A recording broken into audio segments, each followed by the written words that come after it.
Écoute attentivement ces propos, double-les sur divers supports et distribue-les pour avoir une récompense immense de la part d'Allah Jalla wa Ala.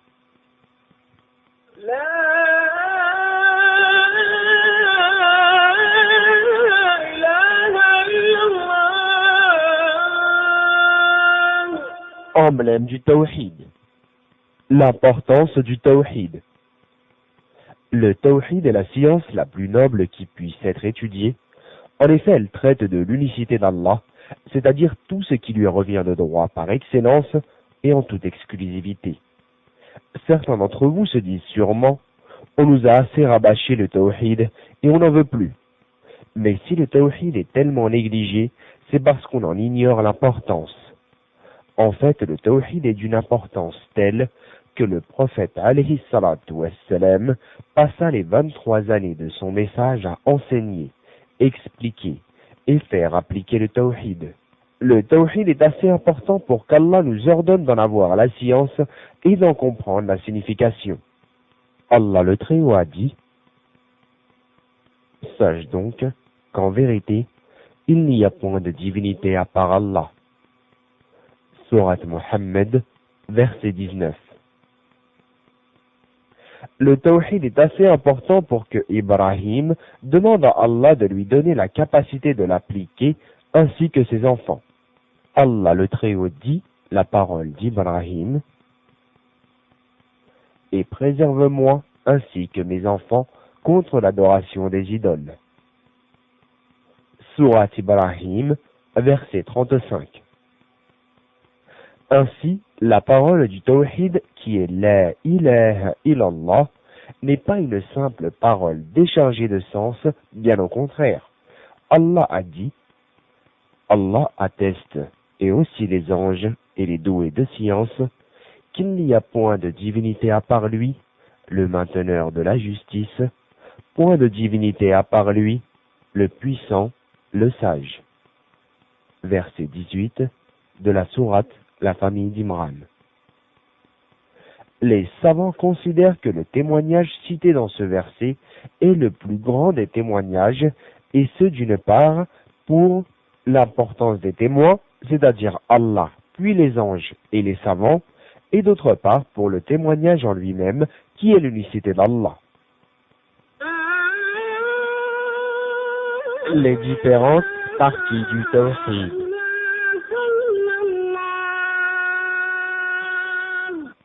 Il est important de savoir que les savants ont partagé le Tawhid, c'est-à-dire l'unicité, le pur monothéisme, en trois grandes parties. Le Tawhid dans la seigneurie, le Tawhid dans l'adoration et le Tawhid dans les noms et caractères. Il faut impérativement les connaître pour bien comprendre la ilaha illallah. Le Tawhid dans la seigneurie. Tawhid al-Rububiyyah.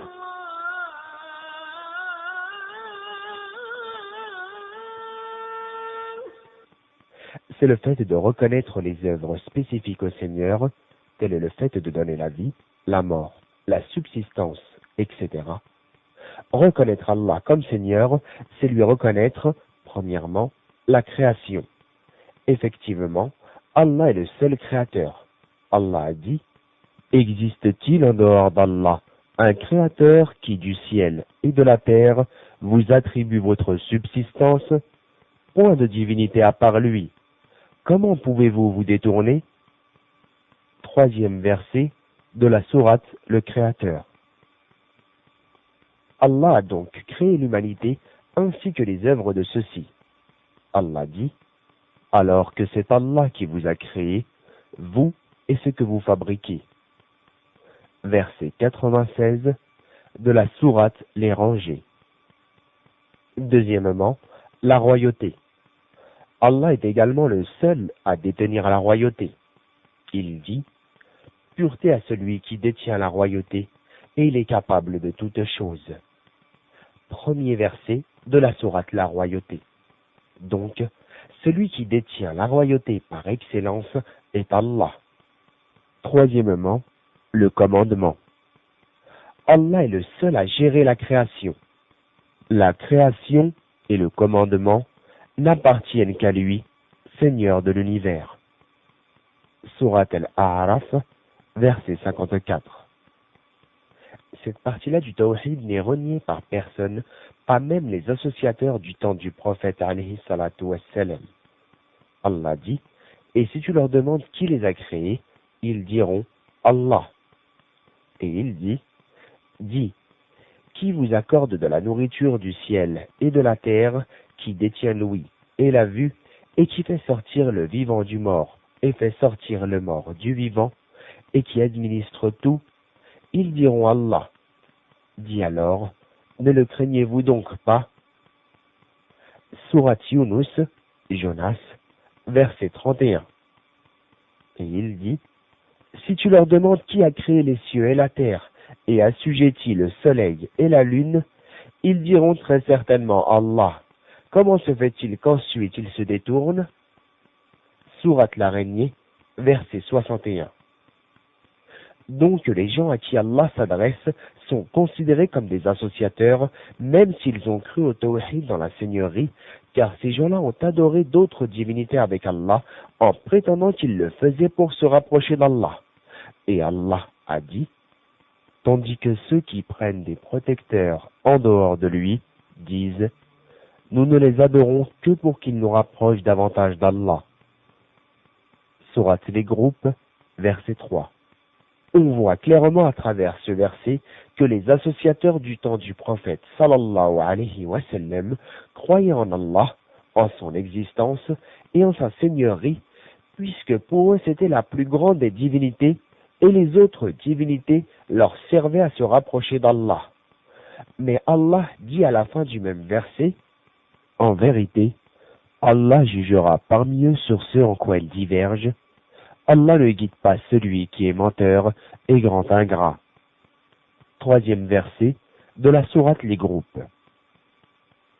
Allah démontre ainsi que la prétention de se rapprocher d'Allah en adorant autre que lui n'est que mensonge, tout comme il nous montre que ce genre d'acte est de l'incroyance, c'est-à-dire le fait d'effectuer des sacrifices ou des vœux ou des invocations ou de demander secours, etc., à un autre qu'Allah, même si l'intention est de se rapprocher d'Allah. Certes, il faut connaître cette partie du Tawhid, pourtant, cela ne suffit pas à mettre l'individu à l'abri de l'incroyance, car le sens du Tawhid est bien plus profond et plus pointilleux. Allah a dit, et la plupart d'entre eux ne croient en Allah qu'en lui donnant des associés. Verset 106 de la sourate Youssef, Joseph. C'est-à-dire que beaucoup croient en la Seigneurie d'Allah tout en adorant autre que lui. Le Tawhid dans l'adoration. Tawhid al-Uluhiyya.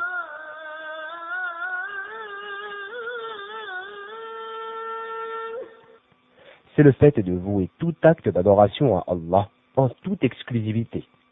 Et ceci en adorant aucune divinité avec Allah, ni en essayant de se rapprocher d'un autre qu'Allah par une chose qu'Allah seul mérite, c'est-à-dire l'adoration.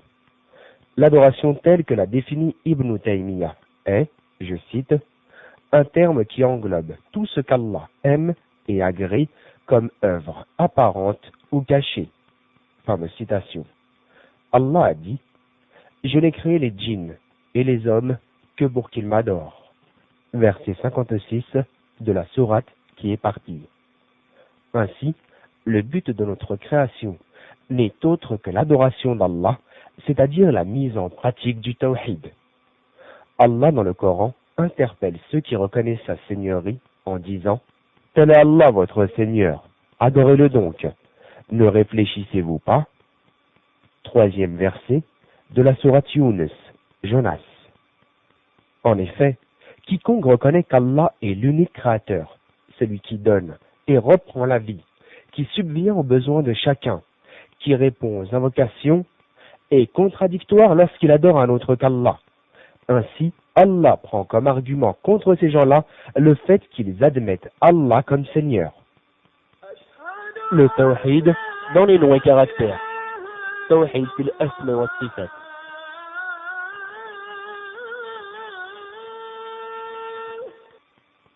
Allah dans le Coran s'est attribué des noms et des caractères, tout comme le prophète alayhi salatu wassalam dans sa sunna a attribué à Allah des noms et des caractères que nous devons d'accepter. Quelques règles concernant les noms d'Allah.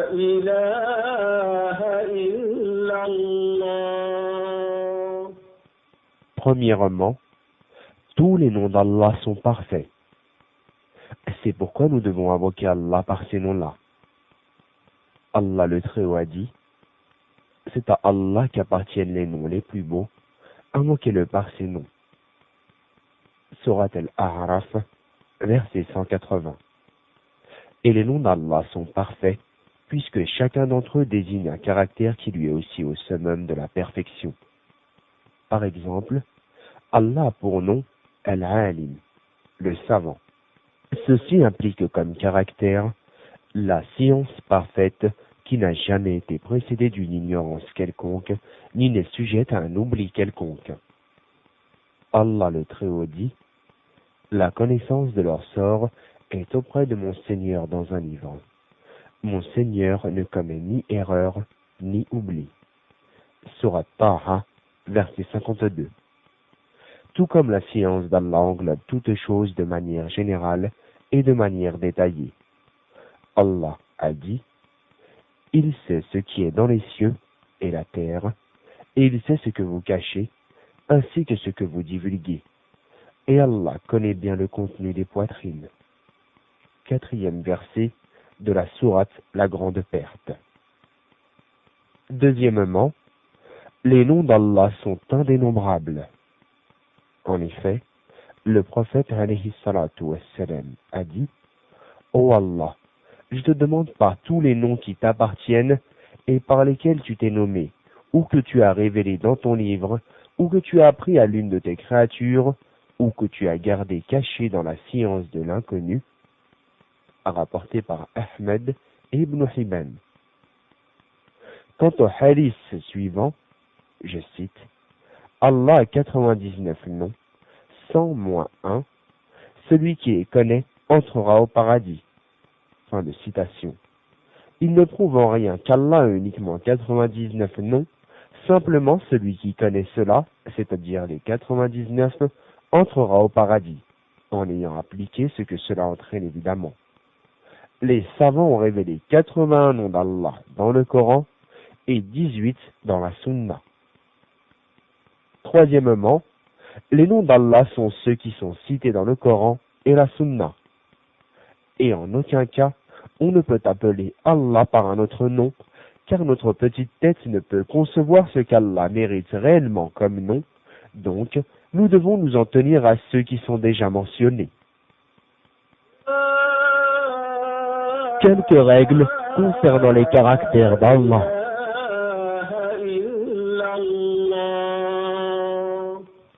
Premièrement, les caractères d'Allah sont tous parfaits.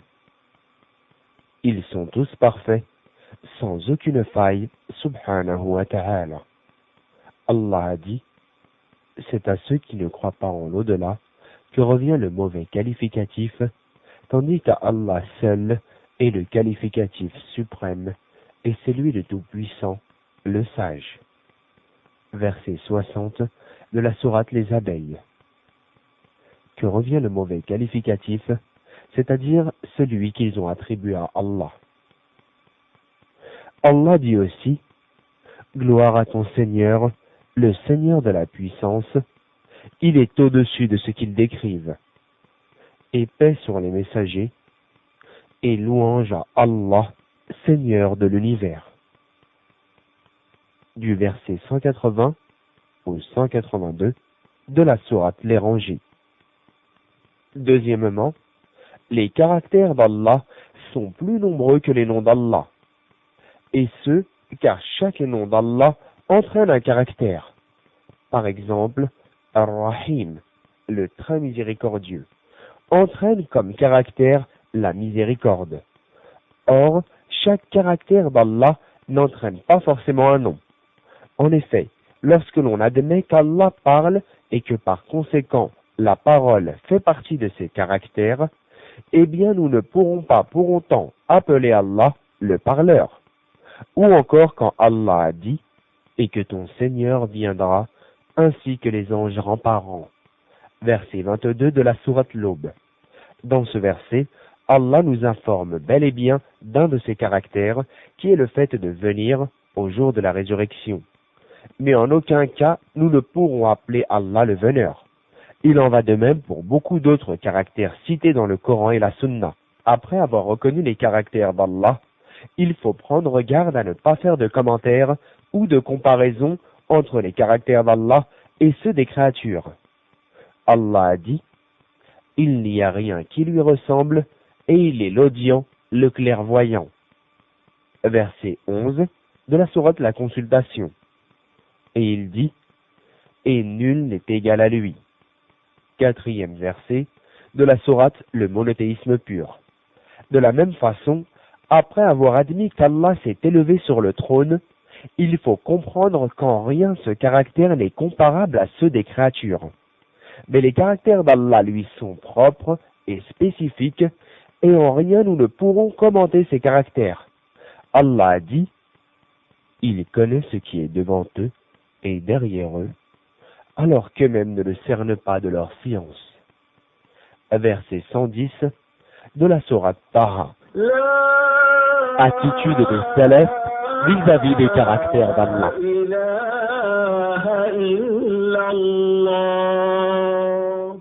Lorsque l'imam Malik fut interrogé de la sorte, Allah s'est élevé sur le trône. Comment s'est-il élevé? Il se mit alors à transpirer et répondit, l'istawa est connu, et le comment n'est pas accessible à la raison, et le fait d'y croire est une obligation, et le fait de poser des questions est une innovation. Ainsi, ce que l'imam Malik a jugé comme innovation, c'est le fait de s'interroger sur le comment, car le fait de demander ce qu'est l'istawa n'est pas interdit, bien au contraire. L'imam Malik a dit, le comment est inaccessible à la raison. Mais il n'a pas dit qu'il n'existait pas, car il existe forcément un comment au caractère d'Allah, seulement seul Allah le connaît. Ainsi, l'imam al-Sabouni, décédé en 449 de l'Hégire, a dit, je cite, « La croyance des salafs, des pieux prédécesseurs, implique le fait de reconnaître tous les caractères cités dans le Coran ou dans les hadiths du prophète sallallahu alayhi wa sallam, donc tous les caractères mentionnés tels que la vue, l'ouïe, les yeux, le visage, la science, la force, la capacité, la fierté, la volonté, la parole, la satisfaction, la joie, etc. Les salafs donc croient en tout cela et les acceptent tels qu'ils sont sans pour autant les comparer au caractère des créatures. Et il dit également, et seul Allah sait réellement ce que cela signifie. Fin de citation. Allah a dit, les gens donc qui ont dans leur cœur un penchant vers l'égarement mettent l'accent sur les versets à équivoque, cherchant la dissension en essayant de leur trouver une interprétation, alors que nul, hormis Allah, n'en connaît l'interprétation. Verset 7 de la sourate La famille d'Imran. Allah décrit ici le comportement de certaines personnes face à ces caractères.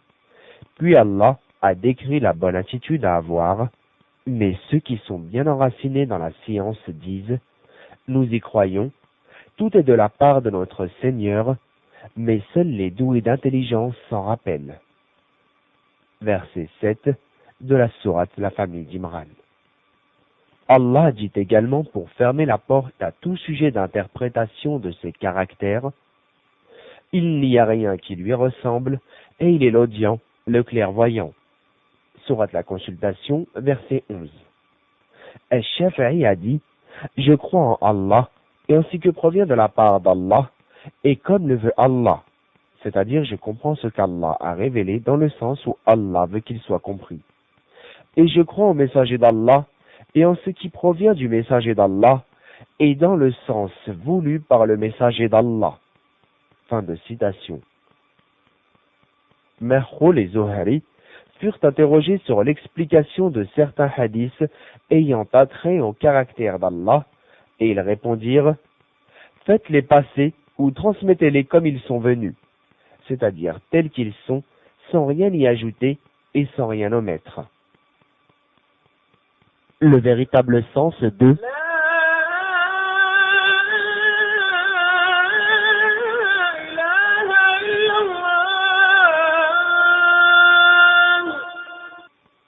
La ilaha illallah est formé d'une négation, la ilaha, puis d'une affirmation, illallah. La négation a pour but de rejeter toute forme d'adoration vouée à une divinité autre qu'Allah. L'affirmation a pour but d'attester le fait que seul Allah, parmi toutes les divinités adorées, mérite réellement d'être adoré. Ainsi, la traduction la plus proche, sachant qu'une traduction exacte de l'arabe est quasiment impossible, est la suivante: il n'y a pas de divinité digne d'être adorée excepté Allah. Voilà la signification véritable de la ilaha illallah.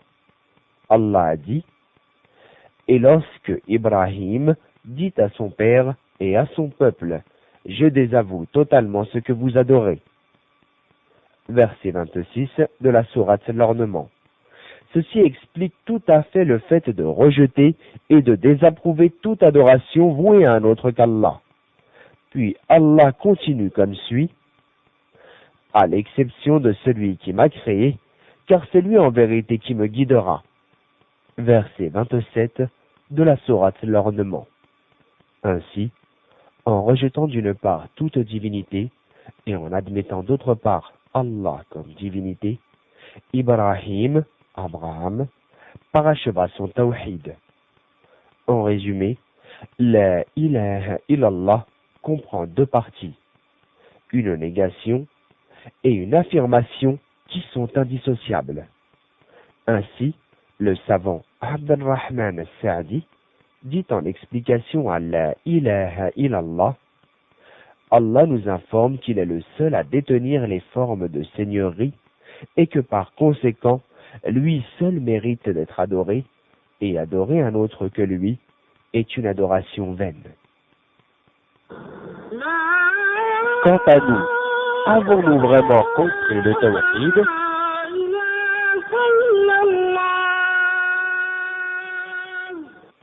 Nombreux sont ceux qui expliquent la ilaha illallah comme suit: il n'y a de créateur qu'Allah. Cette explication, si elle n'est pas fausse, n'est pas non plus exacte. Ibn al-Qayyim a dit: le tawhid ne consiste pas à reconnaître qu'Allah est le seul créateur et qu'il est le Seigneur de toutes choses et qu'il possède toutes choses. D'ailleurs, les adorateurs des statues reconnaissent cela, mais ils restaient tout de même associateurs. Mais le tawhid implique plutôt l'amour d'Allah et ne pas mettre l'amour d'Allah au même niveau que l'amour de quelqu'un d'autre, et l'humilité à Allah, la parfaite soumission à Allah, l'adorer exclusivement et ne désirer que sa satisfaction dans tous les actes et toutes les paroles, et le fait de donner ou de priver d'amour ou de détester pour Allah. Et tout ceci doit empêcher l'individu de commettre des péchés et de résister face aux péchés, et celui qui a compris cela a compris la parole du prophète alayhi salatu wassalam: Allah a interdit l'enfer à celui qui dit la ilaha illallah en voulant par cela sa face. Ainsi que sa parole, ne rentrera pas en enfer celui qui dit la ilaha illallah. En effet, comme nous l'avons vu auparavant, les associateurs du temps du prophète sallallahu alayhi wa sallam croyaient en l'existence d'Allah, et cela ne fit pas de des musulmans. D'ailleurs, même les associateurs du temps du prophète sallallahu alayhi wa sallam avaient compris que la ilaha illallah les appelait à beaucoup plus que de croire en l'existence d'Allah ou en sa seigneurie. Ils avaient compris que cela les appelait à délaisser toute leur divinité pour unifier Allah le Très-Haut par toute forme d'adoration. Allah a dit: quand on leur disait la ilaha illallah, ils se gonflaient d'orgueil et disaient: Allons-nous abandonner nos divinités pour un poète fou? Versets 35 et 36 de la sourate Les Rangées. Et il dit la parole des associateurs: réduira-t-il les divinités en un seul Dieu? Voilà une chose vraiment étonnante. Verset 5 de la sourate Les Groupes. L'imam Ahmed rapporte d'après un homme de Bani Malik: j'ai vu le messager d'Allah, sallallahu alayhi wa sallam, à travers le marché du Hijaz, et il disait: ô les gens, dites la ilaha illallah, vous aurez la réussite. Alors que Abu Jahl lui jetait du sable en disant: que celui-ci ne vous détourne pas de votre religion, car il veut que vous délaissiez vos divinités et que vous délaissiez Al-Lat et Al-Uzza. Rapporté par Ahmed. Par conséquent, les associateurs du temps du prophète alayhi salatu wassalam refusaient de dire la ilaha illallah par orgueil et attachement à leur divinité, alors que de nos jours, si beaucoup acceptent de le dire, ils ne l'ont pas pour autant compris comme étant l'adoration exclusive à Allah. Le tawhid, da'wa des prophètes.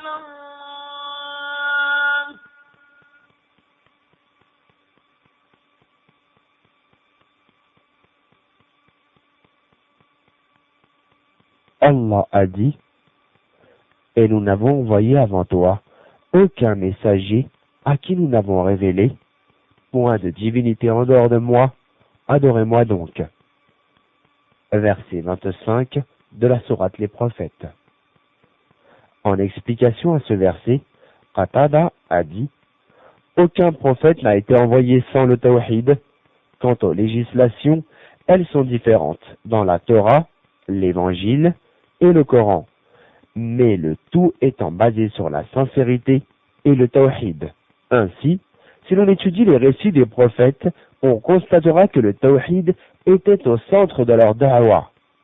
Mais est-ce tawhid dans la seigneurie, al-Rububiyya, auquel ils appelaient? Non.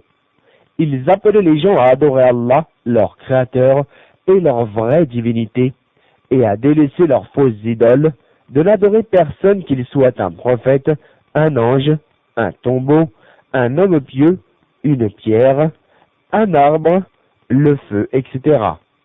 Ainsi, Allah a dit au sujet de Noé: nous avons envoyé Noé vers son peuple, et il dit: ô mon peuple, adorez Allah, vous n'avez pas de divinité en dehors de lui. Je crains pour vous le châtiment d'un jour terrible. Surat Al-A'raf, verset 59. Et Allah dit au sujet de Houd: ô Had, leur frère Houd, il dit: ô mon peuple, adorez Allah, vous n'avez pas de divinité en dehors de lui. Ne le craignez-vous donc pas? Surat Al-A'raf, verset 65. Et Allah dit au sujet de Saleh et à Tamoud, leur frère Saleh, il dit: ô mon peuple, adorez Allah, vous n'avez pas de divinité en dehors de lui. Surat Al-A'raf, verset 73. Ainsi, tous les prophètes appelaient à une seule et même chose: adorez Allah, vous n'avez pas d'autre divinité en dehors de lui. Et Ibrahim en fit la recommandation à son fils Ya'qub, Jacob. Allah a dit: et c'est ce que Ibrahim recommanda à ses fils, et de même que Ya'qub. Ô mes fils, certes, Allah vous a choisi la religion, ne mourrez point donc autrement qu'en étant soumis. Verset 132 de la sourate La Vache. De même, Ya'qub en fit la recommandation à ses fils au moment de sa mort. Allah dit: qu'adorerez-vous après moi? Ils répondirent: nous adorerons ta divinité et la divinité de tes pères, Ibrahim, Ismaïl et Ishaq, divinité unique et à laquelle nous sommes soumis. Verset 133 de la sourate La Vache. Le tawhid fut ordonné aux gens du livre. Allah a dit: il ne leur a été commandé cependant que d'adorer Allah, lui vouant un culte exclusif, d'accomplir la salat, de s'acquitter de la zakat, et voici la religion de droiture. 5e verset de la sourate La Preuve. Malgré cela, les chrétiens firent défaut au tawhid et prirent Isa, fils de Maryam, pour le fils d'Allah. Et les juifs prirent Uzair pour le fils d'Allah. Et tous prirent leurs moines et leurs rabbins pour des seigneurs qui leur ordonnaient l'illicite et leur interdisaient le licite.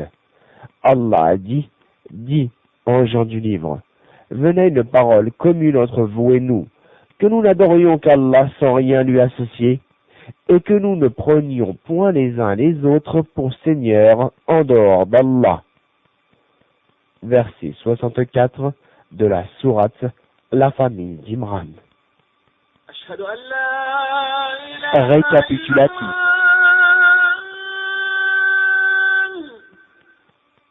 Premièrement, la ilaha illallah est la première chose à connaître et à transmettre. Il ne faut surtout pas croire qu'il faille en premier lieu polémiquer sur les problèmes des musulmans qui, de toute façon, sont le résultat de la bonne ou mauvaise compréhension du tawhid. Deuxièmement, la ilaha illallah signifie adorer Allah en toute exclusivité et renier toute autre divinité quelle qu'elle soit. Troisièmement, certains croient que la ilaha illallah signifie uniquement « il n'y a de créateur excepté Allah ». Ils n'ont par conséquent pas compris la ilaha illallah et donc ne l'ont pas accompli. Quatrièmement, Allah a envoyé chaque prophète avec cette parole-là et chaque prophète a appelé son peuple en disant « Adorez Allah, vous n'avez pas de divinité en dehors de lui ». Cinquièmement, le tawhid est ce par quoi il faut clôturer sa vie. Allah a dit « Et adore ton Seigneur jusqu'à ce que te vienne la certitude ». Verset 99 de la sourate Al-Hijr. La certitude, c'est-à-dire la mort.